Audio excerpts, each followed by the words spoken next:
Welcome, good morning to my channel Awesome Learning.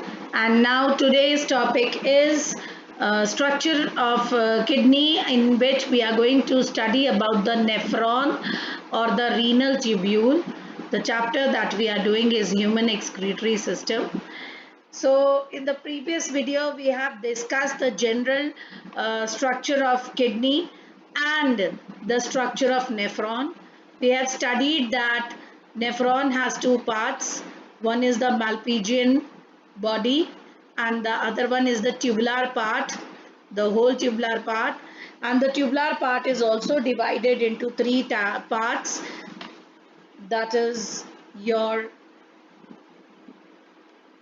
PCT, proximal convoluted tubule, then Henle's loop, and your DCT, that is distal convoluted tubule, and the collecting duct.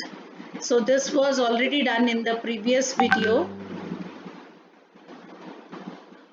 Now, the next topic or today's topic that we are going to do is from your NCERT. Let me show you this. Children, see here, the Malpighian corpuscle, that is the Malpighian body. This is the Malpighian body, okay? This whole comes under Malpighian body. PCT and DCT, okay? Again, please pay attention.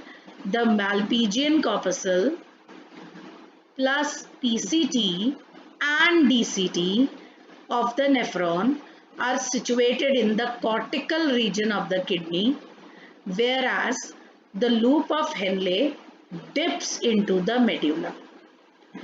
Now let me show you this. As you can see here, this is Malpighian body or Malpighian corpuscle. Along with that, the PCT, that is the proximal convoluted tubule, and the DCT, this is your distal convoluted tubule, this one, distal convoluted tubule. All three of them lie in the cortex region. Now the green shaded portion of the kidney is cortex. Okay, that means all these three parts of the nephron. What are the three parts? The Malpighian corpuscle plus the PCT and the DCT. All three of them lie in the cortex region. Now you know now this lightish pink region is the cortex region. So all three of them lie in the cortex region, and the loop of Henle dips into the medulla region of the kidney. So in the previous video, I told you that kidney has two parts. The outermost region of the kidney is the cortex, and the innermost, which is divided into pyramids, the innermost kidney is called medulla. The region is medulla. So that means all the nephrons, the Malpighian body, the proximal convoluted tubule and the distal convoluted tubule, all three of them are in the cortex region, and only the loop of Henle dips into the medulla part. So they have shown you here, the green shaded portion represents the cortex region of the kidney, and the yellow shaded portion shows you the medulla region of the kidney. So every nephron is divided into both the regions. So the cortex region will get Malpighian body, PCT and DCT, and the medullary region will get all the loops of Henle's.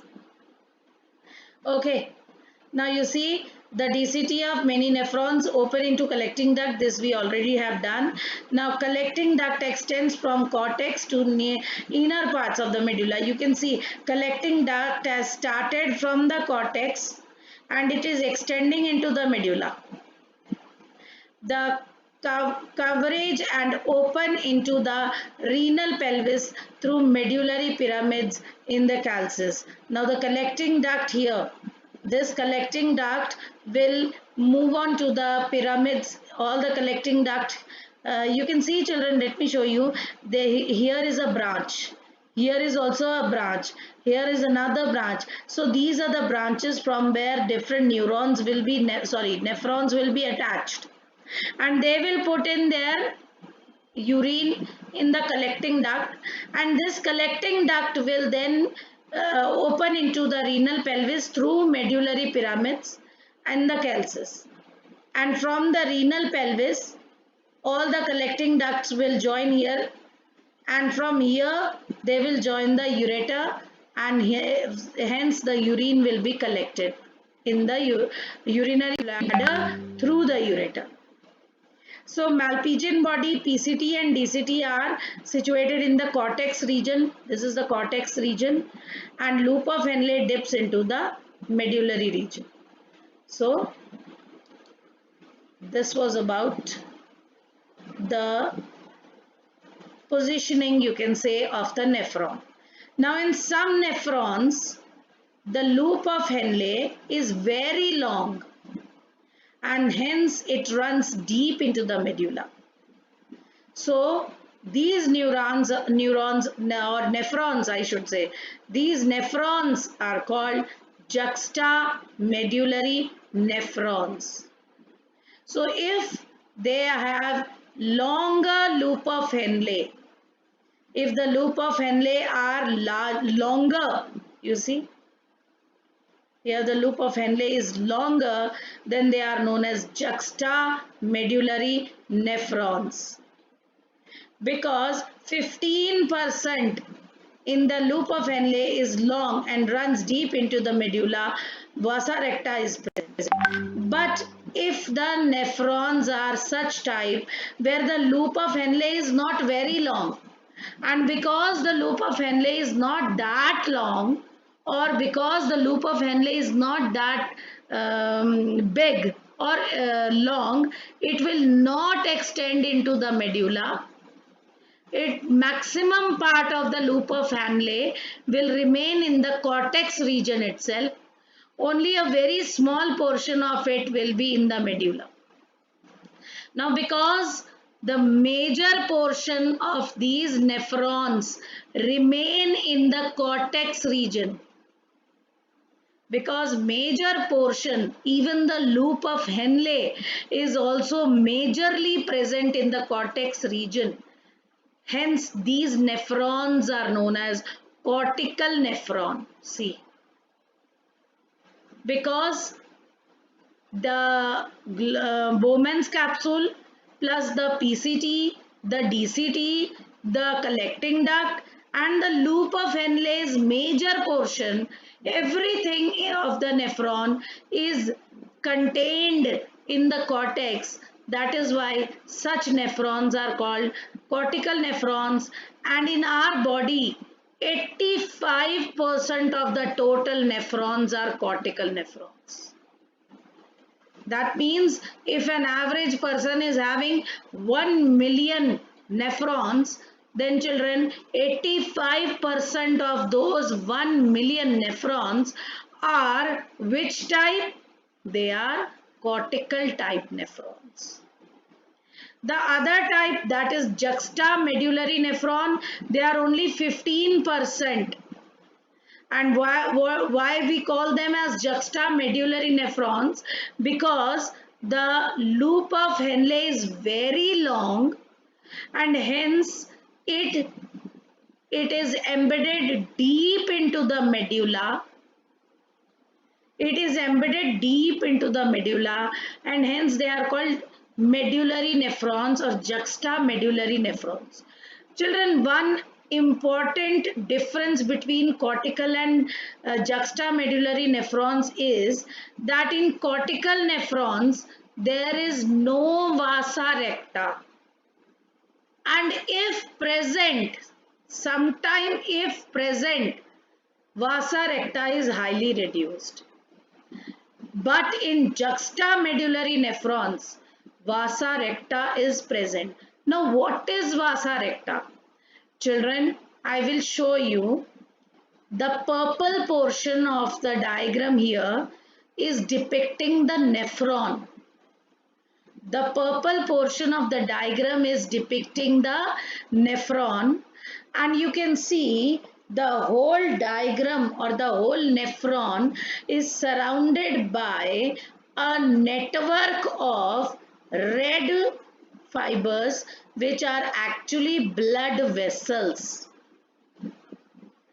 Now the network of these blood vessels, this is a network of these blood vessels. Out of this you can see one blood vessel is running parallel to Henle's loop. If you just try to concentrate, the blood vessel is running parallel to Henle's loop. You can observe my cursor moving. This blood vessel is running parallel to Henle's loop. This is called vasa recta. So vasa recta is a blood vessel which is running parallel to the Henle's loop. Now children, the two types of nephrons, one is cortical and the other one is juxtamedullary. First difference between them is that both the nephrons, the quantity, first difference is quantity, that cortical nephrons constitute about 85% of the total nephrons present in the body, whereas juxtamedullary nephrons are only 15% of the total nephrons present in the body. Second difference children, that in the cortical nephron, almost the whole part of the nephron is present in the cortex. Even the Henle's loop is very short and it is in the cortex. Only a very small portion of the Henle's loop reaches the medulla. But in juxtamedullary nephron, the Henle's loop is very long and runs deep into the medulla. Next difference is vata recta is generally absent, and if present, it is reduced. But in juxtamedullary nephron, vasa recta is present. So I hope the type of nephrons is clear to you, right? Now let us go back to your NCERT. The efferent arteriole emerging from the glomerulus forms a fine capillary network around the renal tubule called the peritubular capillaries, which I was showing you in the diagram. These are peritubular capillaries, the whole network, red network of capillaries. You can see this whole red color network of capillaries are called peritubular capillaries, you see, and a minute vessel of this network. That means the whole network is called peritubular capillaries, and a part of this network, runs parallel to Henle's loop and is known as vasa recta. Let me show you here. A minute vessel of this network runs parallel to Henle's loop, forming a U-shaped vasa recta. Vasa recta is absent or highly reduced in cortical nephrons. We have done this. So I hope the nephron structure is very much clear to you in this video.